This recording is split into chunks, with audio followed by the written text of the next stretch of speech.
Hi, hello, my dear students, my dear children.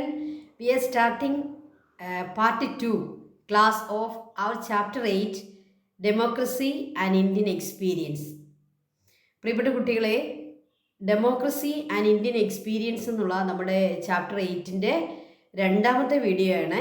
First video നമ്മൾ already നമ്മുടെ ചാനലിൽ social science tutor ചാനലിൽ already നിങ്ങൾക്ക് വേണ്ടി പോസ്റ്റ് ചെയ്തിട്ടുണ്ട്. നിങ്ങളത് കാണുക. അതിനുശേഷം നിങ്ങൾ പാർട്ട് 2 വീഡിയോയിലേക്ക് വരിക. ഇതിൻ്റെ പ്ലേലിസ്റ്റ് നമ്മൾ ചാനലിൽ കൊടുത്തിരിക്കും. അപ്പോൾ എല്ലാവർക്കും പ്ലേലിസ്റ്റ് നോക്കി 1 by 1 ആയിട്ട് ഓരോ ക്ലാസ്സുകളും അറ്റൻഡ് ചെയ്യാവുന്നതാണ്. നിങ്ങൾ ആ ടെക്സ്റ്റ് വായിക്കുന്ന കാര്യം മറന്നു പോകരുത്. ടെക്സ്റ്റ് തീർച്ചയായിട്ടും സോഷ്യൽ സയൻസിന് നമുക്ക് നല്ല സ്കോറിലേക്ക് വരണമെങ്കിൽ നമ്മുടെ ടെക്സ്റ്റ് ബുക്ക് വായിക്കണം. അതിലെ പിക്ചറും അതിലെ തന്നിരിക്കുന്ന പിക്ചേഴ്സ് അതിലെ ഓരോ കാര്യങ്ങളും നമ്മൾ മനസ്സിലാക്കി വെക്കുക. അപ്പോൾ ടെക്സ്റ്റ് വളരെ പ്രധാനപ്പെട്ടതാണ്. ടെക്സ്റ്റ് എല്ലാവരും വായിക്കണം കേട്ടോ. അപ്പോൾ നമുക്ക് രണ്ടാമത്തെ നമ്മുടെ ഈ വീഡിയോയിൽ നമ്മൾ പ്രധാനമായിട്ടും പഠിക്കുന്നത് നമ്മുടെ ഈ ഇന്ത്യൻ ഡെമോക്രസി ഏറ്റവും വലിയൊരു നാണക്കേടിലേക്ക് അല്ലെങ്കിൽ ഏറ്റവും ഒരു പ്രശ്നത്തിലേക്ക് പോയ ഒരു കാര്യത്തെ പറ്റിയാണ് നമ്മൾ പഠിക്കുന്നത്. നിങ്ങൾക്ക് അത് കേട്ടിട്ടുണ്ട്. നമ്മുടെ രാജ്യത്ത് 1975 എമർജൻസി ഒരു ഇൻറ്റേർണൽ എമർജൻസി ഡിക്ലെയർ ചെയ്യുകയും പിന്നീട് 1977 അത് റിലാക്സ് ചെയ്യുകയും ചെയ്തു. എങ്കിലും ഒരു ഇൻറ്റേർണൽ എമർജൻസി നമ്മുടെ രാജ്യത്ത് പ്രഖ്യാപിക്കപ്പെട്ടു. അത് ഇന്ത്യൻ ഡെമോക്രസി നേരിട്ട ഏറ്റവും വലിയ ഒരു ചലഞ്ചായിട്ട്, ഏറ്റവും വലിയൊരു വെല്ലുവിളിയായിട്ടാണ് നമ്മുടെ ഹിസ്റ്റോറിയൻസ് അതിനെ വിലയിരുത്തുക. അപ്പോൾ അത് ഇന്ത്യൻ ജനാധിപത്യത്തിനേറ്റ ഒരു ചെറിയ മങ്ങൽ തന്നെയായിരുന്നു ഈ ഇൻറ്റേർണൽ എമർജൻസിയുടെ ഡിക്ലറേഷൻ. അപ്പോൾ എന്താണ് ഇൻറ്റേർണൽ എമർജൻസി, എന്തായിരുന്നു അതിൻ്റെ ബാക്ക്ഗ്രൗണ്ട്, എന്തുകൊണ്ടാണ് ഇന്ത്യയിൽ ഒരു ഇൻറ്റേർണൽ എമർജൻസി 1975 ഇങ്ങനെ ഡിക്ലെയർ ചെയ്യപ്പെട്ടത്, എന്തായിരുന്നു അതിൻ്റെ ബാക്ക്ഗ്രൗണ്ട്, എന്തായിരുന്നു അതിൻ്റെ ഹിസ്റ്ററി, നമുക്കൊന്ന് പഠിക്കാം. ഓക്കെ. അപ്പം നിങ്ങൾ ഇനി ഭാവിയിലും നിങ്ങൾ കേൾക്കാനിടയുള്ള ഒരു കാര്യമാണ് ഇന്ത്യയിൽ അടിയന്തരാവസ്ഥ പ്രഖ്യാപിച്ചു എന്നുള്ള കാര്യം. ഇൻറ്റേർണൽ എമർജൻസി എന്നുള്ളതിൻ്റെ മലയാളം വേർഡാണ് അടിയന്തരാവസ്ഥ. അപ്പോൾ എന്തുകൊണ്ടാണ് ഇങ്ങനെ ഒരു അടിയന്തരാവസ്ഥ ഇന്ത്യൻ ഡെമോക്രസിയിൽ വേണ്ടി വന്നത്, ഇന്ത്യൻ പൊളിറ്റിക്കൽ സിസ്റ്റത്തിൽ വേണ്ടി വന്നത്, അല്ലെങ്കിൽ ഇന്ത്യയിൽ വേണ്ടി വന്നത്? നമുക്കതിൻ്റെ ഹിസ്റ്ററി കറക്റ്റായിട്ടുള്ള ഹിസ്റ്ററി എന്താണെന്നൊന്ന് നമുക്ക് പഠിക്കാം. അപ്പോൾ പലപ്പോഴും പൊളിറ്റീഷ്യൻസ് അല്ലെങ്കിൽ പൊളിറ്റിക്കൽ പാർട്ടികളെ അതിനെ പല രീതിയിൽ വ്യാഖ്യാനിക്കാറുണ്ട്, അതിനെ പല രീതിയിൽ പ്രസൻറ്റ് ചെയ്യാറുണ്ട്. പക്ഷേ സത്യം എന്താണ്, അതിൻ്റെ യഥാർത്ഥ വസ്തുത എന്താണെന്ന് നമ്മൾ മനസ്സിലാക്കുക. നിങ്ങൾക്ക് ക്വസ്റ്റ്യൻ വരാൻ ഏറ്റവും നമ്മുടെ പബ്ലിക് പരീക്ഷയ്ക്കും ക്വസ്റ്റ്യൻ വരാൻ സാധ്യതയുള്ള ഒരു പോയിൻ്റാണ് നമ്മളിപ്പോൾ പഠിക്കാൻ പോകുന്ന internal emergency declaration and the background. Okay. A state of internal emergency was declared on June 25, 1975. ഇന്ത്യയിൽ ഇൻറ്റേർണൽ എമർജൻസി അടിയന്തരാവസ്ഥ പ്രഖ്യാപിക്കപ്പെട്ട കറക്റ്റ് ഡേറ്റും അതിൻ്റെ ഇയറുമാണ് തന്നിരിക്കുക. On June 25, 1975. One of the major reasons was the agitations that broke out in various parts of the country against the central government. ഇപ്പോൾ internal emergency പ്രഖ്യാപിക്കപ്പെടുന്ന സമയത്ത് നമ്മുടെ prime minister ആരായിരുന്നു? അത് ഇന്ദിരാഗാന്ധി ആയിരുന്നു. നമ്മുടെ പ്രൈം മിനിസ്റ്റർ അന്ന് ഇന്ദിരാഗാന്ധി ആയിരുന്നു. അത് INC, അതായത് ഇന്ത്യൻ നാഷണൽ കോൺഗ്രസിൻ്റെ ഭരണം നടക്കുന്ന സമയമായിരുന്നു. അപ്പോൾ ഈ ഇൻറ്റേർണൽ എമർജൻസി പ്രഖ്യാപിക്കപ്പെടാനുള്ള അതിൻ്റെ ബാക്ക്ഗ്രൗണ്ട് പരിശോധിക്കുമ്പോൾ അതിലെ ഒന്നാമത്തെ റീസണായിട്ട് നമുക്ക് മനസ്സിലാകുന്നത് the major reason was the agitation that broke out in various parts of the country against the central government. Central ഗവൺമെൻറ്റിനെതിരെ, സെൻട്രൽ ഗവൺമെൻറ്റിൻ്റെ പോളിസീസിനെതിരെ, സെൻട്രൽ ഗവൺമെൻറ്റിൻ്റെ പ്രോഗ്രാംസിനെതിരെ പല അജിറ്റേഷൻസും രാജ്യത്തിൻ്റെ പല ഭാഗത്തും ആ സമയത്ത് നടക്കുന്നുണ്ടായിരുന്നു. ഓക്കെ. അപ്പോൾ ഓപ്പോസിഷൻ പാർട്ടികളുടെയൊക്കെ നേതൃത്വത്തിൽ അന്ന് രാജ്യത്തിൻ്റെ പല ഭാഗങ്ങളിലും നടന്ന സെൻട്രൽ ഗവൺമെൻറ്റിനെതിരെയുള്ള അജിറ്റേഷൻസ്, സ്ട്രൈക്സ് ആണ് ഇതിൻ്റെ മേജർ റീസണായിട്ട് പറയുക. അപ്പോൾ ആ അജിറ്റേഷൻസിനെ, ഓപ്പോസിഷൻ നടത്തുന്ന അജിറ്റേഷൻസിനെ അന്നത്തെ സെൻട്രൽ ഗവൺമെൻറ് ഇഷ്ടപ്പെട്ടില്ല. One of the major reason was the major agitations that broke out in various parts of our country against the central government. In Gujarat, the agitations under the leadership of Morarji Desai led to the dismissal of the state government. അപ്പോൾ ഒരു elected ആയിട്ടുള്ള ഒരു state ഗവൺമെൻറ്റിനെ central government dismiss ചെയ്യുക എന്ന് പറയുന്നത് ജനാധിപത്യത്തിന് അത്ര ഭൂഷണമല്ല. അത് ജനാധിപത്യത്തിൻ്റെ ആ ഒരു രീതിക്ക് എതിരാണ്. അങ്ങനെ ഇലക്റ്റ് ചെയ്യപ്പെട്ട, നമുക്കറിയാം ഇന്ത്യ ഒരു ഫെഡറൽ സിസ്റ്റം ഫോളോ ചെയ്യുന്ന രാജ്യമാണ്. അപ്പോൾ ഫെഡറൽ സിസ്റ്റത്തിൽ സെൻട്രൽ ഗവൺമെൻറ്റിനും സ്റ്റേറ്റ് ഗവൺമെൻറ്റിനും അതിൻ്റേതായ പവേഴ്സും അതിൻ്റേതായ നിലനിൽപ്പുകളും വേണം. എന്നാൽ അന്ന് ഗുജറാത്തിലെ സ്റ്റേറ്റ് ഗവൺമെൻറ്റിനെ സെൻട്രൽ ഗവൺമെൻറ് ഡിസ്മിസ് ചെയ്തു, അവരെ പിരിച്ചുവിട്ടു. അപ്പോൾ in Gujarat the agitations under the leadership of Morarji Desai. അപ്പോൾ ഒരു പ്രധാനപ്പെട്ട ഒരു ഓപ്പോസിഷൻ ലീഡറായിരുന്നു അന്ന് മൊറാർജി ദേശായി. അദ്ദേഹത്തിൻ്റെ നേതൃത്വത്തിൽ ഗുജറാത്തിൽ സെൻട്രൽ ഗവൺമെൻറ്റിനെതിരെ പല അജിറ്റേഷൻസ് നടക്കുകയും അതിൻ്റെ ഫലമായി സെൻട്രൽ ഗവൺമെൻറ് അവരെ ഡിസ്മിസ് ചെയ്യുകയും ചെയ്തു. അപ്പോൾ അതൊരു പ്രധാനപ്പെട്ട ഒരു പോയിൻ്റായിട്ട് നമുക്ക് എഴുതാവുന്നതാണ്. In Gujarat the agitations under the leadership of Morarji Desai led to the dismissal of the state government of Gujarat. The Congress was defeated in the subsequent election. പിന്നീട് വന്ന ഇലക്ഷനിൽ കോൺഗ്രസ് അവിടെ ഡിഫീറ്റായിപ്പോയി. അപ്പോൾ അന്നത്തെ സെൻട്രൽ ഗവൺമെൻറ് ഭരിക്കുന്ന ഏറ്റവും പ്രധാനപ്പെട്ട ഒരു പൊളിറ്റിക്കൽ പാർട്ടിയായ കോൺഗ്രസ് തോറ്റു, അവരെ ഡിഫീറ്റഡായി. The agitations led to the Jayaprakash Narayanan in Bihar also had an impact at the national level. ഇനിയും ബീഹാറിലേക്ക് വന്നാൽ അവിടെ ഒരു പ്രധാനപ്പെട്ട ഒരു ഓപ്പോസിഷൻ ലീഡർ ഉണ്ടായിരുന്നു, ജയപ്രകാശ് നാരായണൻ. ഈ ജയപ്രകാശ് നാരായണൻ്റെ നേതൃത്വത്തിൽ ബീഹാറിൽ സെൻട്രൽ ഗവൺമെൻറ്റിനെതിരെ നടന്ന അജിറ്റേഷൻസ് അത് നാഷണൽ ലെവലിൽ ശ്രദ്ധിക്കപ്പെട്ടു. The agitations led by Jayaprakash Narayanan in Bihar also had an impact at the national level. The Allahabad, ഇനി അതിനിടയ്ക്ക് മറ്റൊരു സംഭവം കൂടി നടന്നു. നോക്കിക്കേ, അതൊക്കെയാണ്, അത് വീണ്ടും വളരെ പ്രധാനപ്പെട്ട ഒരു പോയിന്റിലേക്ക് നമ്മൾ പോവുകയാണ്. The Allahabad high court gave an judgment in the election case against the prime minister Indira Gandhi and her election was nullified. അപ്പോൾ അന്നത്തെ പ്രൈം മിനിസ്റ്റർ ആയിരുന്ന ഇന്ദിരാഗാന്ധിക്ക് വലിയ ഒരു തിരിച്ചടി നേരിട്ടു. ആ തിരിച്ചടി എന്തായിരുന്നു? അലഹബാദ് ഹൈക്കോർട്ടിൻ്റെ ഒരു ജഡ്ജ്മെൻ്റാണ്. ഓക്കെ, ആർക്കെതിരെയാണ് ആ ജഡ്ജ്മെൻറ്റ് വന്നത്? ഇന്ദിരാഗാന്ധിയുടെ ഇലക്ഷൻ റിസൾട്ടിനെതിരെയാണ് ജഡ്ജ്മെൻറ്റ്. നോക്കിക്കേ, the Allahabad high court gave an adverse judgment in the election case against the prime minister Indira Gandhi and here election was nullified. അപ്പോൾ പ്രൈം മിനിസ്റ്റർ ഇന്ദിരാഗാന്ധി ഇലക്ട് ചെയ്യപ്പെട്ട ആ ഒരു ഇലക്ഷൻ പ്രോസസ്സ് തന്നെ അലഹബാദ് ഹൈക്കോർട്ട് അവരുടെ ജഡ്ജ്മെൻറ്റിലൂടെ നള്ളിഫൈ ചെയ്തു. എന്താണ് നള്ളിഫൈ ചെയ്യുക? അതിനെ ഇല്ലാതാക്കി. അതായത് ആ ഇന്ദിരാഗാന്ധിയുടെ വിജയം ഇല്ല, അവരുടെ വിജയത്തെ അത് ഇല്ല എന്ന് ആ ജഡ്ജ്മെൻറ്റിൽ പ്രഖ്യാപിക്കുകയും അവരുടെ ഇലക്ഷൻ തന്നെ നള്ളിഫൈ ആയി മാറുകയും ചെയ്തു. നോക്കുക, അന്ന് അധികാരത്തിലിരിക്കുന്ന പ്രൈം മിനിസ്റ്ററിൻ്റെ ഇലക്ഷൻ നള്ളിഫൈ ചെയ്യപ്പെടുന്ന ഒരു വലിയ ഒരു ജഡ്ജ്മെൻ്റാണ് അവിടെ ഉണ്ടായത്. ഏത് കോർട്ടാണ് ആ ജഡ്ജ്മെൻറ്റ് കൊണ്ടുവന്നത്? അലഹബാദ് ഹൈക്കോർട്ട്. കാരണം അന്ന് ഇന്ദിരാഗാന്ധി ജയിക്കുന്നത് ഉത്തർപ്രദേശിൽ നിന്നാണ്. അപ്പോൾ അവിടുത്തെ ഹൈക്കോർട്ടാണ് അലഹബാദ് ഹൈക്കോർട്ട്. ആ അലഹബാദ് ഹൈക്കോർട്ടാണ് ഈ പ്രധാനപ്പെട്ട ഒരു ജഡ്ജ്മെൻറ്റ് നടത്തിയത്. The opposition intensify the protest demanding ഇന്ദിരാഗാന്ധീസ് resignation. നമുക്കറിയാം, അലഹബാദ് ഹൈക്കോർട്ടിൽ അങ്ങനെ ഒരു ജഡ്ജ്മെൻറ്റ് വന്നാലും പ്രൈം മിനിസ്റ്ററിനെ സുപ്രീം കോർട്ടിലേക്ക് അത് കേസ് അവർക്ക് അപ്പീൽ പോകാം. അപ്പോൾ അപ്പീൽ പോകുമ്പം അവർക്ക് അവിടെ ആ സമയത്ത് റെസിഗ്നേഷൻ റിസൈൻ ചെയ്യേണ്ട കാര്യമില്ല. എങ്കിലും the opposition demanded the resignation of Indira Gandhi. Opposition ഇന്ദിരാഗാന്ധിയുടെ റെസിഗ്നേഷൻ ഡിമാൻഡ് ചെയ്തു. അവർക്കത് ചെയ്യാനുള്ള എല്ലാ സ്വാതന്ത്ര്യവും ഉണ്ട്. ഓപ്പോസിഷൻ ഈ ഹൈക്കോർട്ട് വിധിയുടെ ബേസിൽ ഇന്ദിരാഗാന്ധി റിസൈൻ ചെയ്യണമെന്ന് ആവശ്യപ്പെട്ടു. The opposition intensified the protest demanding ഇന്ദിരാഗാന്ധീസ് the prime ministers resignation. The supreme court state the Allahabad high court verdict.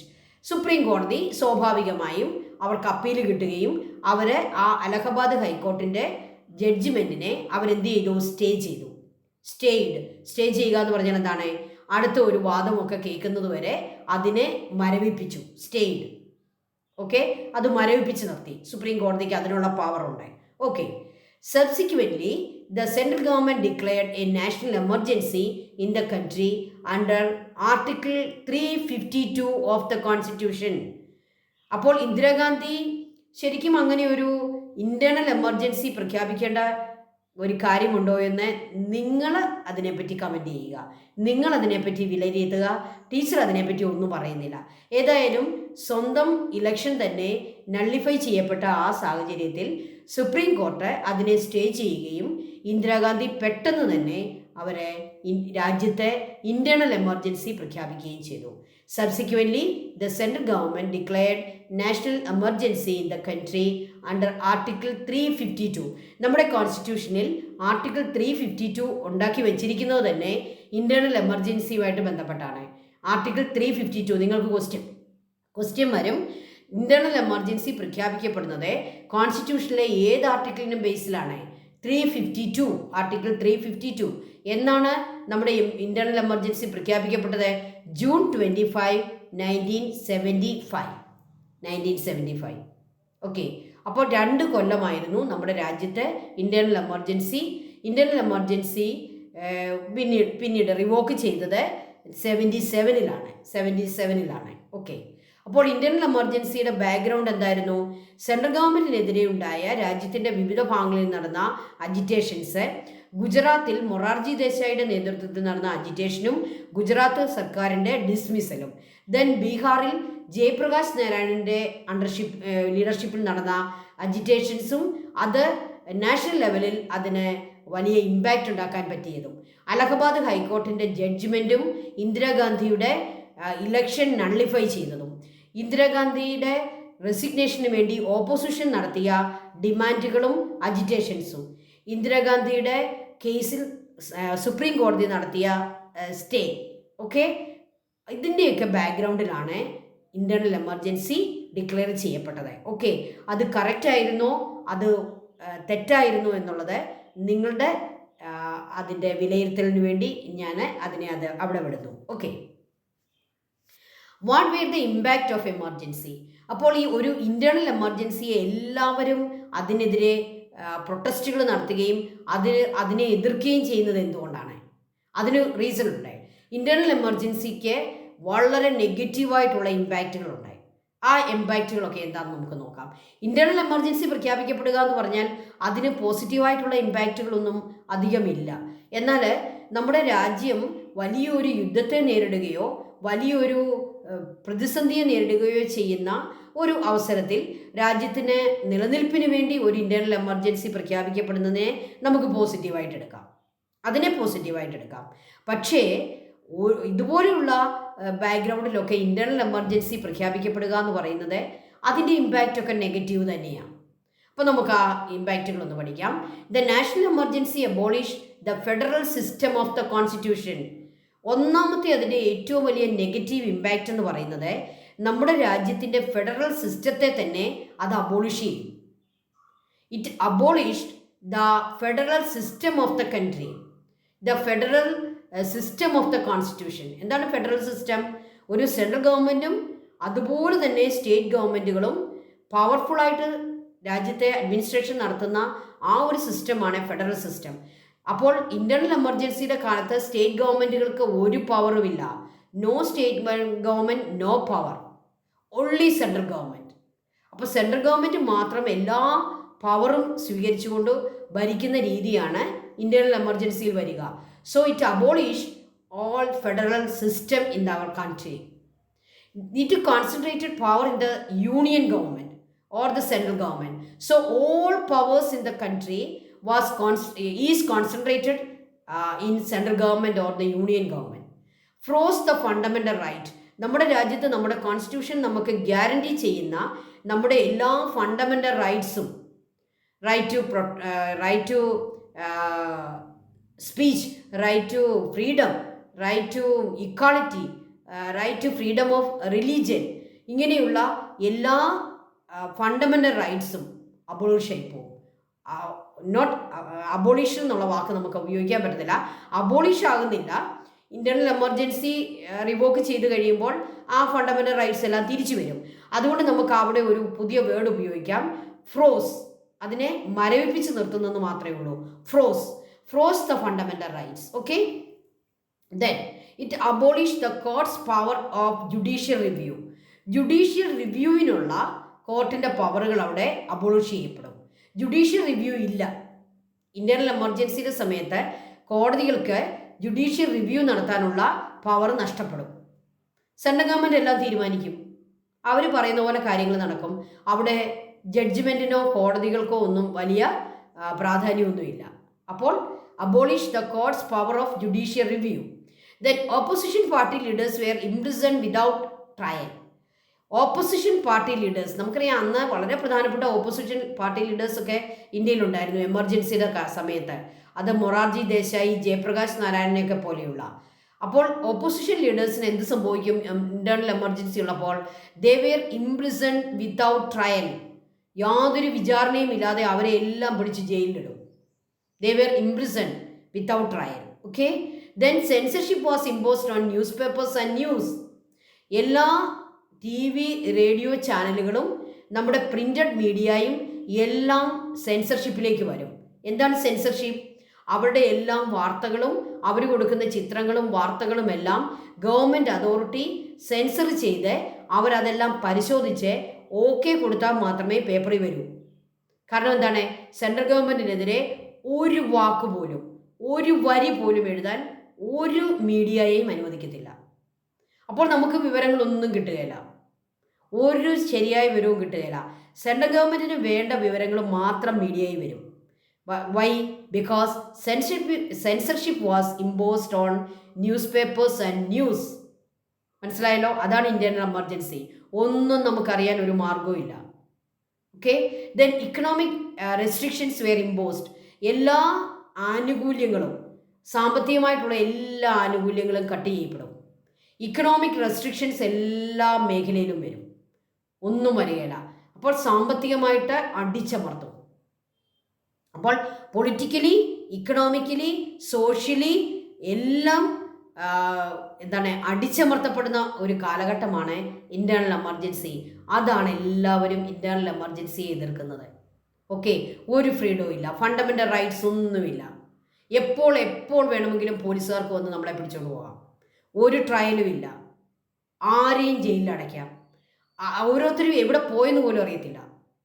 കൊന്നു കളഞ്ഞാൽ പോലും അറിയുകയില്ല. കാരണം എന്താണ്? സെൻസർഷിപ്പാണ്. Censorship was imposed on news papers and news. അപ്പോൾ ഒരു റിയൽ വിവരങ്ങളും നമുക്ക് ലഭിക്കുകയില്ല. അപ്പോൾ ഇതാണ് ഇന്റേണൽ എമർജൻസിയുടെ ഇമ്പാക്റ്റ്.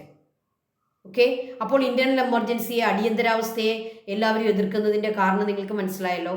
ഓക്കെ, അപ്പോൾ ഇന്ത്യയിൽ ഇന്റേണൽ എമർജൻസി എന്നുണ്ടായി, അതിൻ്റെ ബാക്ക്ഗ്രൗണ്ട് എന്തായിരുന്നു, ഇന്റേണൽ എമർജൻസിയുടെ ഇമ്പാക്റ്റ് എന്താണ്?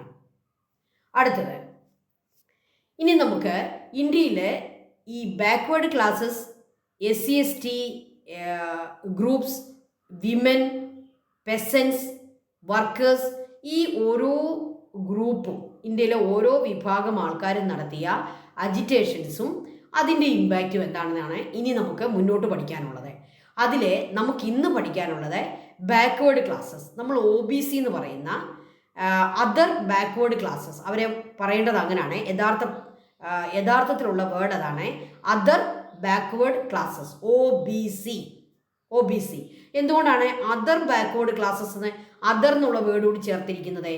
നമുക്കറിയാം, നമ്മുടെ ഇൻഡിപെൻഡൻസിൻ്റെ കാലത്ത്, നമ്മുടെ കോൺസ്റ്റിറ്റ്യൂഷൻ ഫോർമുലേറ്റ് ചെയ്ത കാലത്ത് ബാക്ക്വേർഡ് ക്ലാസ്സസ് ആയിട്ട് കണക്കാക്കപ്പെട്ടിരുന്നത് ഷെഡ്യൂൾഡ് കാസ്റ്റും ഷെഡ്യൂൾഡ് ട്രൈബുമായിരുന്നു. അപ്പോൾ ഷെഡ്യൂൾഡ് കാസ്റ്റ്, ഷെഡ്യൂൾഡ് ട്രൈബിന് റിസർവേഷനും എഡ്യൂക്കേഷൻ, സോഷ്യൽ അല്ലെങ്കിൽ പൊളിറ്റിക്കൽ ലെവലിലൊക്കെ റിസർവേഷൻ അവർക്ക് ലഭിച്ചു. അപ്പോൾ അവരെയാണ് നമ്മൾ ബാക്ക്വേർഡ് ക്ലാസ് ആയിട്ട് കരുതിയിരുന്നത്. എന്നാൽ 1970 മുതൽ അവരെപ്പോലെ തന്നെ മറ്റ് ബാക്ക്വേർഡായിട്ടുള്ള ആളുകളെയും നമ്മൾ റിസർവേഷൻ്റെ അണ്ടറിലേക്ക് കൊണ്ടുവന്നു. അതുകൊണ്ടാണ് നമ്മൾ അവർക്ക് വേണ്ടി പേര് കൊടുത്തപ്പോൾ എങ്ങനെ കൊടുത്തത്? അതർ ബാക്ക്വേർഡ് ക്ലാസ്സസ് എന്നിട്ടത്.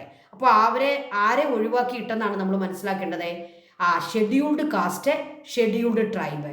ഷെഡ്യൂൾഡ് കാസ്റ്റും ഷെഡ്യൂൾഡ് ട്രൈബും ഓൾറെഡി ബാക്ക്വേർഡ് ക്ലാസ്സസ് ആണ്. അവരല്ലാത്ത ബാക്ക്വേർഡ് ക്ലാസ്സസിനെയാണ് നമ്മൾ എന്ത് പറയുക? OBC. അപ്പോൾ ഇപ്പോൾ നമ്മൾ പഠിക്കാൻ പോകുന്നത് OBC വിഭാഗത്തിൽപ്പെട്ട ആളുകൾക്ക് എങ്ങനെയാണ് റിസർവേഷൻ ലഭിച്ചത്, അവർക്ക് എങ്ങനെയാണ് ആനുകൂല്യങ്ങളും ഇതുപോലുള്ള പ്രത്യേകമായുള്ള ഒരു പ്രൊട്ടക്ഷനും പരിരക്ഷയും ലഭിച്ചത്, അതിനെപ്പറ്റിയാണ് നമ്മൾ പഠിക്കുന്നത്. Backward class movements and Mandal commission. ഈ മണ്ഡൽ കമ്മീഷൻ എന്ന് പറയുന്നത് ബാക്ക്വേർഡ് ക്ലാസ്സസിന് ഈ റിസർവേഷനും കാര്യങ്ങളും എല്ലാം ലഭിക്കാനിടയായ അവരെ സ്റ്റഡി ചെയ്ത് റിപ്പോർട്ട് സമർപ്പിച്ച പ്രധാനപ്പെട്ട ഇന്ത്യയിലെ കമ്മീഷൻസിൽ ഏറ്റവും പ്രധാനപ്പെട്ട ഒരു കമ്മീഷനായിരുന്നു മണ്ഡൽ കമ്മീഷൻ. നമുക്കറിയാം, നമ്മുടെ ഇന്ത്യൻ പോപ്പുലേഷൻ്റെ ഏകദേശം ഹാഫോളം വരുന്ന ഒരു വിഭാഗമാണ് ഈ ബാക്ക്വേർഡ് ക്ലാസ്സസ്, OBC എന്ന് പറയുന്ന വിഭാഗം. നമ്മുടെ പോപ്പുലേഷൻ്റെ ഒരു ഹാഫ് വരുന്ന വിഭാഗമാണ് OBC. അപ്പോൾ അങ്ങനെയുള്ള ആളുകളുടെ ആ ബാക്ക്വേർഡ്നെസ് മാറി വരാൻ കാരണമായത് അവർക്ക് ലഭിച്ച റിസർവേഷനാണ്. അപ്പോൾ അവർക്ക് ഈ റിസർവേഷൻ ലഭിക്കാനിടയായ കമ്മീഷനാണ് മണ്ഡൽ കമ്മീഷൻ. അപ്പോൾ അതൊരു പ്രധാനപ്പെട്ട കമ്മീഷനാണ്. ഓക്കെ, അപ്പോൾ നമുക്ക് അതിനെപ്പറ്റി ഒന്ന് പഠിക്കാം. Backward class movements and Mandal commission. Prepare a note about the background in which the Mandal commission was appointed. Mandal commission appoint ചെയ്യപ്പെട്ട ആ ബാക്ക്ഗ്രൗണ്ട് എന്താണെന്ന് നമുക്കൊന്ന് പഠിക്കാം. ഓക്കെ, ആഫ്റ്റർ 1970, അപ്പോൾ 1970 വരെയൊക്കെയുള്ള കാലത്ത് നമ്മൾ ബാക്ക്വേർഡ് ക്ലാസ്സസ് ആയിട്ട് ആരെ മാത്രമേ പരിഗണിക്കുന്നുള്ളായിരുന്നു? ഷെഡ്യൂൾഡ് കാസ്റ്റിനെയും ഷെഡ്യൂൾഡ് ട്രൈബിനെയും, SC ST. ഓക്കെ, ഇനിയിപ്പോൾ 1970 വരെ നമ്മൾ വന്ന് നിൽക്കുക. 1970, after 1970 there was a strong feeling among backward classes that the mainstream political parties were not considering their problems and needs properly. അപ്പോൾ നമ്മുടെ പോപ്പുലേഷൻ്റെ ഒരു ഹാഫോളം വരുന്ന ഈ അതർ ബാക്ക്വേർഡ് ക്ലാസ്സസ് ആയിട്ടുള്ള ആളുകളുടെ മനസ്സിൽ ഒരു സ്ട്രോങ് ഫീലിംഗ് ഉണ്ടായിരുന്നു. What was the strong feeling among them? The strong feeling was the mainstream political parties were not considering their problems and needs properly. Main സ്ട്രീമിൽ വരുന്ന പൊളിറ്റിക്കൽ പാർട്ടീസ് ഒന്നും അവരെ പരിഗണിക്കുന്നില്ല, അവരുടെ പ്രോബ്ലംസും അവരുടെ നീഡ്സും പ്രോപ്പർലി അഡ്രസ്സ് ചെയ്യപ്പെടുന്നില്ല എന്നൊരു ഫീലിങ്സ് ആർക്കുണ്ടായിരുന്നു? അതർ ബാക്ക്വേർഡ് ക്ലാസ്സസ് ഉണ്ടായിരുന്നു. They have formed their own movements and organise protest എഗ്നിസ്റ്റ് dum. അപ്പം നമുക്കറിയാം, ഒരു പൊളിറ്റിക്കൽ സിസ്റ്റത്തിൽ, ഒരു ഡെമോക്രസിയിൽ നമ്മുടെ ആവശ്യങ്ങൾക്ക് എന്തെങ്കിലും ഒരു പരിഗണന, എന്തെങ്കിലും ഒരു കൺസിഡറേഷൻ ലഭിക്കണമെങ്കിൽ നമ്മൾ എന്ത് ചെയ്യണം? ഓർഗനൈസേഷൻസ് ഒക്കെ രൂപീകരിച്ച് അതിനെതിരെ പ്രൊട്ടസ്റ്റ് ചെയ്യണം. നമ്മൾ വെറുതെ ഇരുന്നിട്ട് കാര്യമില്ല. അപ്പോൾ അതർ ബാക്ക്വേർഡ് ക്ലാസ്സസ് എന്ത് ചെയ്തു? അവരുടേതായ ഓർഗനൈസേഷൻസ്, മൂവ്മെൻറ്റ്സ് അവർ അറേഞ്ച് ചെയ്യുകയും അവർ പ്രൊട്ടസ്റ്റുകൾ നടത്തുകയും ചെയ്തു. They have formed their own movements and organised protest against this, against the backwardness of their communities. Okay, Kaka Kalekar commission was appointed in 1953. അപ്പോൾ സെൻട്രൽ ഗവൺമെൻറ് എന്ത് ചെയ്തു? കാക്ക കലേക്കർ എന്ന് പറയുന്ന ഒരു കമ്മീഷനെ അപ്പോയിൻറ്റ് ചെയ്തു 1953 ആൻഡ് സബ്മിറ്റഡ് റെക്കമെൻഡേഷൻസ്. ദിസ് കാക്ക commission study the problems of this backward classes and they submitted their recommendations, their report, but were not implemented. But the central government didn't implement the recommendations of Kaka Commission, Kaka Kalekar Commission. അത് പൂർത്തിവെച്ചു. അപ്പോൾ 1953 ആർക്കോ വേണ്ടി അന്നത്തെ central government ഒരു കാക്ക കമ്മീഷനെ ഈ backward ക്ലാസ്സസിൻ്റെ പ്രോബ്ലംസിനെ പറ്റി സ്റ്റഡി ചെയ്യാൻ വേണ്ടി അപ്പോയിൻറ്റ് ചെയ്യുകയും കുറച്ച് രൂപയൊക്കെ അവർക്ക് കൊടുത്തു. അവർ സ്റ്റഡി ചെയ്തു, അവർ റിപ്പോർട്ട് സബ്മിറ്റ് ചെയ്തു, അവർ റെക്കമെൻഡേഷൻസ് കൊടുത്തു. But were not implemented. Then Janata party, അപ്പം നമ്മൾ മനസ്സിലാക്കണം, ഇൻറ്റേർണൽ എമർജൻസിയുടെ ആ ഡിക്ലറേഷനൊക്കെ കഴിഞ്ഞ് INC ഗവൺമെൻറ്, ഇന്ത്യൻ നാഷണൽ കോൺഗ്രസിൻ്റെ ലീഡർഷിപ്പിലുള്ള ഗവൺമെൻറ് അധികാരം നഷ്ടപ്പെടുകയും അതർ ഓപ്പോസിഷൻ പാർട്ടീസ് അധികാരത്തിലെത്തുകയും ചെയ്തു. അങ്ങനെ ജനതാ പാർട്ടി അധികാരത്തിൽ വന്നു. Okay, then Janata party came to power. They constituted another commission in 1979 headed by BP Mandal. അപ്പോൾ ജനതാ പാർട്ടി ഗവൺമെൻറ് പവറിൽ വരികയും അവർ മറ്റൊരു കമ്മീഷനെ അപ്പോയിൻറ്റ് ചെയ്യുകയും ചെയ്തു. ആരെപ്പറ്റി പഠിക്കാനാണ്? ബാക്ക്വേർഡ് ക്ലാസ്സസ്, അതർ ബാക്ക്വേർഡ് ക്ലാസ്സസിനെ പറ്റി സ്റ്റഡി ചെയ്യാൻ another commission was appointed by Janata party government under the leadership of BP Mandal. അതിൻ്റെ കമ്മീഷൻ ചെയർമാനായിരുന്നു BP മണ്ഡൽ. അപ്പം BP മണ്ഡലിനെ നമുക്കൊന്ന് കാണാം. ഇവിടെ നോക്കുക, BP മണ്ഡൽ. അപ്പോൾ മണ്ഡൽ കമ്മീഷൻ റിപ്പോർട്ട് ഇംപ്ലിമെൻ്റ് ചെയ്ത അന്നത്തെ പ്രൈം മിനിസ്റ്ററെ കൂടെ നിങ്ങളൊന്ന് കാണുക, VP സിംഗ്. ഇദ്ദേഹം ഒരു ഓപ്പോസിഷൻ ലീഡറായിരുന്നു. അദ്ദേഹം പ്രൈം മിനിസ്റ്ററായി after the emergency. Okay, then Janata Party government appointed BP Mandal Commission to study the backwardness of this other backward classes. Okay, then Mandal Commission studied the social and educational background of the OBC communities and suggested solutions. This Mandal Commission, they studied the social and educational backwardness of the OBC communities and they suggest so many recommendations and solutions. അപ്പോൾ Mandal commission നമ്മുടെ രാജ്യത്തെ പകുതിയോളം വരുന്ന backward ക്ലാസ്സസിനെ പറ്റി, OBC കമ്മ്യൂണിറ്റീസിനെ പറ്റി നന്നായി study ചെയ്ത് അവരെ റെക്കമെൻഡേഷൻ സമർപ്പിക്കുകയും സൊല്യൂഷൻ സജസ്റ്റ് ചെയ്യുകയും ചെയ്തു. They submitted report. This is known as the second backward class commission and as the Mandal commission. ഈ കമ്മീഷനെയാണ് സെക്കൻഡ് ബാക്ക്വേർഡ് ക്ലാസ് കമ്മീഷൻ. കാരണം കാക്ക കമ്മീഷൻ ഒരു ഫസ്റ്റ് കമ്മീഷൻ ഉള്ളത് കൊണ്ട് ഇവരെ എന്ത് വിളിക്കുന്നു? സെക്കൻഡ് ബാക്ക്വേർഡ് ക്ലാസ് കമ്മീഷനും അല്ലെങ്കിൽ മണ്ഡൽ കമ്മീഷനും വിളിക്കുന്നു. അപ്പോൾ ചെയർമാൻ്റെ പേരിൽ കമ്മീഷൻ അറിയപ്പെടാറുണ്ട്. അതിൻ്റെ ഭാഗമായിട്ട് ഈ കമ്മീഷനെ മണ്ഡൽ കമ്മീഷൻ എന്ന് വിളിക്കാറുണ്ട്, സെക്കൻഡ് ബാക്ക്വേർഡ് ക്ലാസ് കമ്മീഷൻ എന്നും വിളിക്കാറുണ്ട്. ഇവരാണ് അതർ ബാക്ക്വേർഡ് ക്ലാസ്സസിന് വേണ്ടി നല്ലൊരു റിപ്പോർട്ട് സമർപ്പിക്കുകയും സൊല്യൂഷൻസും റെക്കമെൻഡേഷൻസും സജസ്റ്റ് ചെയ്യുകയും ചെയ്തത്. Okay, next question. Mandal commissions report holds great significance in Indian democracy. Substantiate.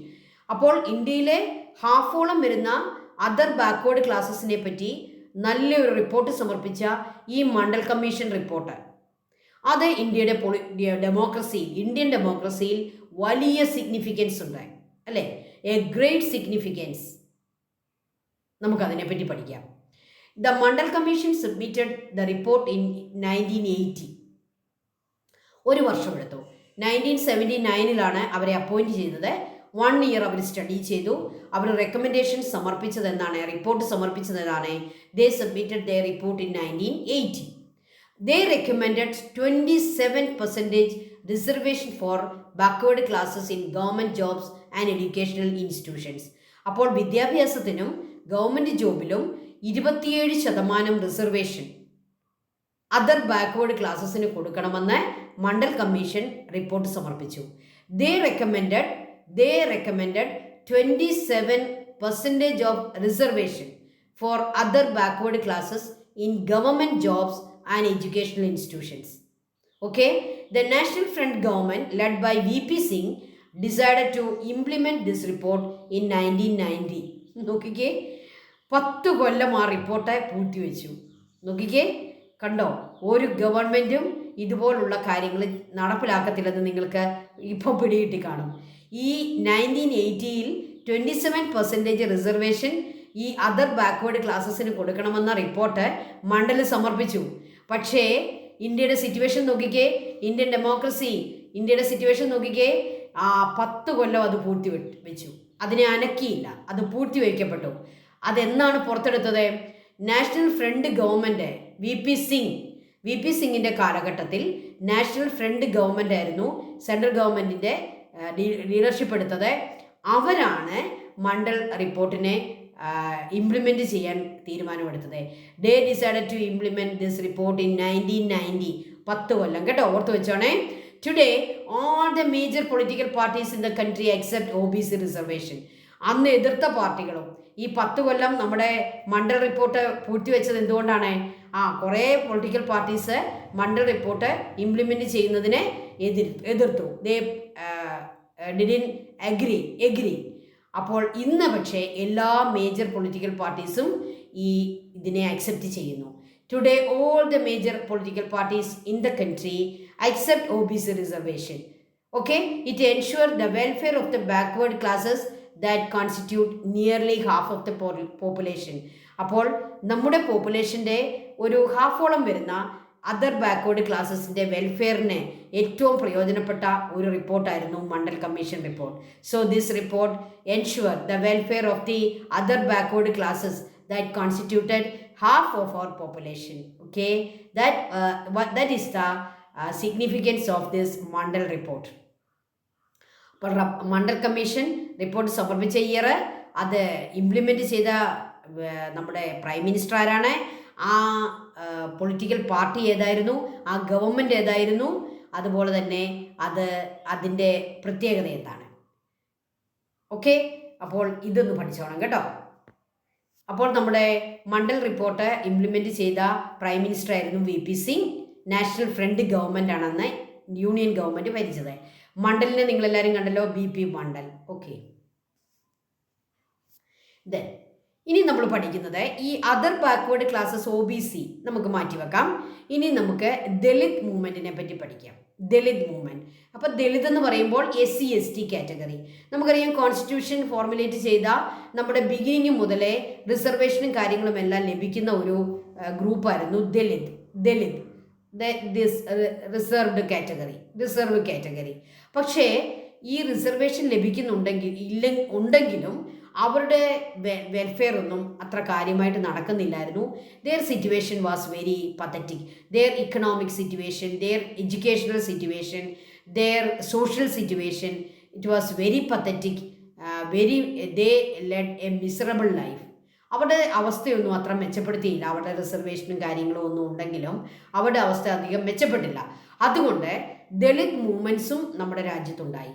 അപ്പോൾ ദളിത് മൂവ്മെൻറ്റ്സിനെ പറ്റിയും അവരുടെ ആക്ടിവിറ്റീസിനെ പറ്റിയും നമുക്കൊന്ന് പഠിക്കാം. Indian constitution guarantees reservation four Dalit communities in education and employment. Okay, there existed a situation where they did not receive their deserved position in socially significant areas, mainstream politics and administration. The situation of these Dalit groups was very pathetic. They didn't receive their deserved position in the society, in significant areas, in mainstream politics, in administration. കുട്ടികളെ, ഈ administration ലെവലിലോ political ലെവലിലോ social ലെവലിലോ അവരെ അർഹിക്കുന്ന, അവരുടെ deserve ചെയ്യുന്ന ഒരു position എന്നിട്ടും ഇന്ത്യയിൽ ലഭിച്ചില്ല. നമുക്കറിയാം, ഇന്ത്യയുടെ സിറ്റുവേഷൻ അങ്ങനെയായിരുന്നു. കാലങ്ങളോളം ഹിസ്റ്റോറിക്കലി നമ്മുടെ സമൂഹം എങ്ങനെയായിരുന്നു? ജാതികളും ഉപജാതികളും വലിയ സോഷ്യലായിട്ടുള്ള ഇന്നീക്വാളിറ്റികളും നിലനിൽക്കുന്ന, ജാതിപരമായിട്ട് വേർതിരിക്കപ്പെട്ട, അൺടച്ചബിലിറ്റിയും സൂപ്പർസ്റ്റിഷ്യൻസും നിലനിൽക്കുന്ന ഒരു സമൂഹമായിരുന്നു നമ്മുടെ ഇന്ത്യൻ സമൂഹം. ആ ഒരു അവസ്ഥയൊന്നും അത്ര പെട്ടെന്ന് മാറുകയില്ല. അതുകൊണ്ട് ഈ ദളിത് ഗ്രൂപ്പിൻ്റെ പൊളിറ്റിക്കൽ സിറ്റുവേഷൻ, സോഷ്യൽ സിറ്റുവേഷൻ, അവരുടെ economic situation, educational situation very very very low ആയിരുന്നു. അവർക്കതൊന്നും ലഭിച്ചില്ല. So what happened? Dalit communities faced problems such as backwardness in education, employment, social, economic inequalities and landlessness. നമുക്കറിയാം, ഒരു കാലം വരെയും നമ്മുടെ സമൂഹത്തിൻ്റെ സിറ്റുവേഷൻ, അവരുടെ സ്റ്റാറ്റസ് തീരുമാനിക്കുന്നത് അവർ ഓൺ ചെയ്യുന്ന ലാൻഡിൻ്റെ അളവായിരുന്നു. ലാൻഡ് എത്രമാത്രം കൂടുതൽ ഓൺ ചെയ്യാൻ പറ്റുമോ അത്രമാത്രം അയാളുടെ സ്റ്റാറ്റസ് അപ്പാവും. ലാൻഡ് ഇല്ലാത്ത ലാൻഡ്ലെസ് ലേബറേഴ്സ് ആയിരുന്നു Dalits.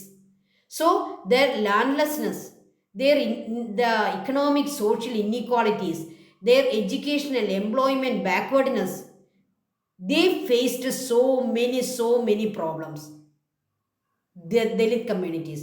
They face so many problems in social, in political, in economic, in administrative, and in all levels. They were landless laborers. They owned no land. Inspired by the ideas of B.R. Ambedkar, Dalit communities organized and formed movements. Teacher മുൻപ് പറഞ്ഞതുപോലെ നമ്മുടെ ഡെമോക്രസിയിൽ ഒരു മുന്നേറ്റം നമുക്കുണ്ടാകണമെങ്കിൽ, ഒരു forwardness നമുക്കുണ്ടാകണമെങ്കിൽ നമ്മൾ എന്ത് ചെയ്യണം? നമ്മുടേതായ ഓർഗനൈസേഷൻസ് ഫോം ചെയ്ത് നമ്മൾ പ്രൊട്ടസ്റ്റ് ചെയ്യണം, നമ്മൾ മൂവ്മെൻറ്റ്സ് നടത്തണം. അങ്ങനെ ഡോക്ടർ B.R. അംബേദ്കറുടെ ആ ഒരു ഐഡിയാസ് ഒക്കെ ഉൾക്കൊണ്ടുകൊണ്ട് Dalit communities they organised and formed movements, backward ക്ലാസ്സിനെ പോലെ തന്നെ. Among these movements the Dalit Panthers movement was significant one. For Dalit communities, they organized their own movements and they protest against the inequalities, against the backwardness of their communities. ഇതിൽ ഏറ്റവും important ആയിട്ടുള്ള ഒരു മൂവ്മെൻറ്റിനെ പറ്റി പറയാതിരിക്കാൻ പറ്റുകയില്ല. അതിൽ ഏറ്റവും important ആയിട്ടുള്ള മൂവ്മെൻ്റ് ആയിരുന്നു ദലിത് പാന്തേഴ്സ് മൂവ്മെൻറ്റ്. പല മൂവ്മെൻറ്റ്സും ഉണ്ടായി, അതിൽ ഏറ്റവും പ്രധാനപ്പെട്ടതാണ് ദലിത് പാന്തേഴ്സ് മൂവ്മെൻറ്റ്. അപ്പോൾ ഇനി നമുക്ക് പഠിക്കേണ്ടത് എന്തായിരിക്കും? ഈ ദലിത് പാന്തേഴ്സ് മൂവ്മെൻറ്റ് എന്താണെന്നാണ് നമ്മളിപ്പോൾ പഠിക്കാൻ പോകുന്നത്. Prepare a note on Dalit Panthers movement. Dalit Panthers movement was formed in Maharashtra in 1972. The movement was led by educated Dalit youth from urban areas. അപ്പോൾ നമ്മുടെ ഗ്രാമപ്രദേശങ്ങളിലൊക്കെ താമസിക്കുന്ന, റൂറൽ ഏരിയാസിൽ താമസിക്കുന്ന ദലിത്, ദേ വെയർ ഇല്ലിറ്ററേറ്റ്, അവർ ഇല്ലിറ്ററേറ്റ് ആയിരുന്നു. എന്നാൽ അർബൻ ഏരിയാസിൽ, നമ്മുടെ സിറ്റികളിലൊക്കെ താമസിക്കുന്ന Dalit youth, they were educated. So this educated Dalit youth in Maharashtra, they led the movement. ഈ ദലിത് പാന്തേഴ്സ് മൂവ്മെൻറ്റ് തുടങ്ങിയത് ആരാണ്? അർബൻ ഏരിയാസിൽ താമസിക്കുന്ന, സിറ്റികളിൽ താമസിക്കുന്ന ദലിത് എഡ്യൂക്കേറ്റഡ് യൂത്തുകളാണ്. Doctor B.R. Ambedkar's ideas of social justice or backward communities, equality and the annihilation of caste etcetera influence the Dalit Panthers movement. അവരുടെ ideology എന്തായിരുന്നു? B.R. അംബേദ്കറുടെ ഐഡിയാസ് ആയിരുന്നു. Doctor B.R. അംബേദ്കർ, നമുക്കറിയാം നമ്മുടെ കോൺസ്റ്റിറ്റ്യൂഷനൊക്കെ ഉണ്ടാക്കിയ, നമ്മുടെ കോൺസ്റ്റിറ്റ്യൂഷൻ്റെ ആർക്കിടെക്റ്റ് എന്ന് തന്നെ പറയുന്ന ആളാണ് B.R. അംബേദ്കർ. അദ്ദേഹം ഒരു ദലിതായിരുന്നു. അദ്ദേഹത്തിൻ്റെ ഐഡിയാസായ social justice, backward communities, equalities, annihilation of caste. എന്താണ് ഈ അൻഹിലിയേഷൻ ഓഫ് കാസ്റ്റ്? ആ കാസ്റ്റ് സിസ്റ്റം തന്നെ തുടച്ചു മാറ്റുക. All these ideas influence Dalit Panthers movement. അപ്പോൾ ദലിതുകൾക്ക് ഇക്വാളിറ്റി വേണം, എഡ്യൂക്കേഷൻ വേണം, അവരുടെ ഈ ഇന്ത്യയിലെ കാസ്റ്റ് സിസ്റ്റം ഇല്ലാതാക്കണം, അങ്ങനെയുള്ള സോഷ്യൽ ജസ്റ്റിസ് അവർക്ക് വേണം. അങ്ങനെയുള്ള ഐഡിയകളുമായിട്ടാണ് ദലിത് പാന്തേഴ്സ് മൂവ്മെൻറ്റ് മുന്നോട്ട് വന്നത്. They organise aggressive resistance against caste discrimination, unjust police brutalities. ഇപ്പോൾ ഈ ദലിതുകളെയൊക്കെ അന്ന് അവരൊരു പ്രൊട്ടസ്റ്റൊക്കെ നടത്തിയാൽ, അവരൊരു സ്ട്രൈക്കൊക്കെ നടത്തിയാൽ, പോലീസുകാർ പോലും ഈ കമ്മ്യൂണിറ്റിയെ ബ്രൂട്ടലി അവരെ അവരെ നേരിടുമായിരുന്നു. അവരെ ചതച്ച് അവരെ ഇല്ലാതാക്കുമായിരുന്നു. അവരുടെ പ്രൊട്ടസ്റ്റുകളെ അടിച്ചമർത്തുമായിരുന്നു, ഈ സപ്രസ് ചെയ്യുമായിരുന്നു. ഇതിനെതിരെ ഈ Dalit Panthers movement organised so many protest resistance. They organise aggressive resistance. Aggressive ആയിരുന്നു അവരുടെ റെസിസ്റ്റൻസ്. അഗ്രസീവ് എന്ന് പറഞ്ഞാൽ ആയുധമൊക്കെ ഉപയോഗിച്ചുള്ള ഒരു സമര രീതിയായിരുന്നു. They organise aggressive resistance against caste discrimination. അന്നത്തെ ഒരു ശാപമായിരുന്നു കാസ്റ്റ് ഡിസ്ക്രിമിനേഷൻ. അതിനെതിരെ, പോലീസ് ബ്രൂട്ടാലിറ്റീസിനെതിരെ അവർ റെസിസ്റ്റൻസ് നടത്തി. The Dalit Panthers movement was able to persuade the government to take strong measures against attacks on Dalit. അപ്പോൾ ദലിതുകൾക്കെതിരെയുള്ള അറ്റാക്കുകളെ നമുക്കറിയാം, നമ്മുടെ സൗത്ത് ഇന്ത്യ അതിന് വളരെ പ്രോഗ്രസ് ആണ് നമുക്കുള്ളത്. പക്ഷേ നോർത്ത് ഇന്ത്യയിലൊക്കെ ദലിതുകളെ അറ്റാക്ക് ചെയ്യാറുണ്ട്. സോ ഈ അറ്റാക്കുകളെയൊക്കെ നമ്മുടെ സെൻട്രൽ ഗവൺമെൻറ് അടിച്ചമർത്താനും ഈ അറ്റാക്കുകൾക്കെതിരെ സ്ട്രോങ് മെഷേഴ്സ് എടുക്കാനും ദലിത് പാന്തേഴ്സ് മൂവ്മെൻറ്റ് കൊണ്ട് സാധിച്ചു. The Dalit Panthers movement was able to persuade the government to take strong measures against the attack on Dalits. അപ്പം ദലിതുകളുടെ മൂവ്മെൻറ്റിൽ ഏറ്റവും പ്രധാനപ്പെട്ട ഒന്നാണ് ദലിത് പാന്തേഴ്സ് മൂവ്മെൻറ്റ്. 72-ലാണ് അത് സ്റ്റാർട്ട് ചെയ്തത്. മഹാരാഷ്ട്രയിലായിരുന്നു. സിറ്റി ബേസ്ഡ് ആയിട്ടുള്ള എഡ്യൂക്കേറ്റഡ് ദലിത് യൂത്താണ് ഇതിന് ലീഡർഷിപ്പ് കൊടുത്തത്. ഡോക്ടർ BR അംബേദ്കറുടെ ഐഡിയാസാണ് അവരെ ഫോളോ ചെയ്തത്. സോഷ്യൽ ജസ്റ്റിസിന് വേണ്ടിയും ബാക്ക്വേർഡ്നെസ്സിനെതിരെയും അതുപോലെ തന്നെ ഇക്വാളിറ്റിക്ക് വേണ്ടിയുമൊക്കെയാണ് ഈ പ്രസ്ഥാനം പ്രവർത്തിച്ചത്. ഓക്കെ, ഇതാണ് ദലിത് പാന്തേഴ്സ് മൂവ്മെൻറ്റിനെ അനുകൂലിച്ച നമ്മുടെ ലീഡേഴ്സാണ്. ഒന്ന് BR അംബേദ്കർ, അദ്ദേഹത്തിൻ്റെ ഐഡിയാസ്. ദെൻ കാൻഷിറാം അന്നത്തെ ഒരു ദലിത് ലീഡറായിരുന്നു കാൻഷിറാം. ഓക്കെ, ബഹുജൻ സമാജ് പാർട്ടി ഇദ്ദേഹമാണ് രൂപീകരിച്ചത്. ദലിത് ആളുകളുടെ ഒരു പാർട്ടിയാണ്, ഒരു പൊളിറ്റിക്കൽ പാർട്ടിയാണ് BSP, ബഹുജൻ സമാജ് പാർട്ടി.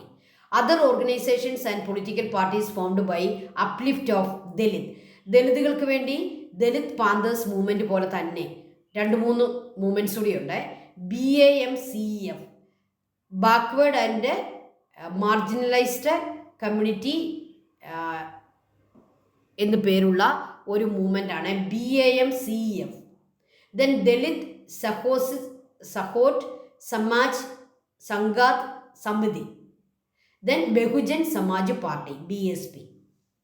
മായാവതി എന്നൊക്കെയുള്ള ചില ലീഡേഴ്സും അതുപോലെ തന്നെ കാൻഷിറാം, നമ്മളിപ്പോൾ കണ്ട കാൻഷിറാം, ഇദ്ദേഹവും ഒക്കെ കൂടി ദലിതുകൾക്ക് വേണ്ടി അവർക്കൊരു പൊളിറ്റിക്കൽ സ്റ്റാൻഡ് ഉണ്ടാകാൻ വേണ്ടി രൂപീകരിച്ച പാർട്ടിയാണ് Bahujan Samaj party. Thank you children, thank you so much. ഇനി വിമൻ മൂവ്മെൻറ്റുമായിട്ട് നമുക്ക് അടുത്ത ക്ലാസ്സിൽ കാണാം. Okay, thank you so much.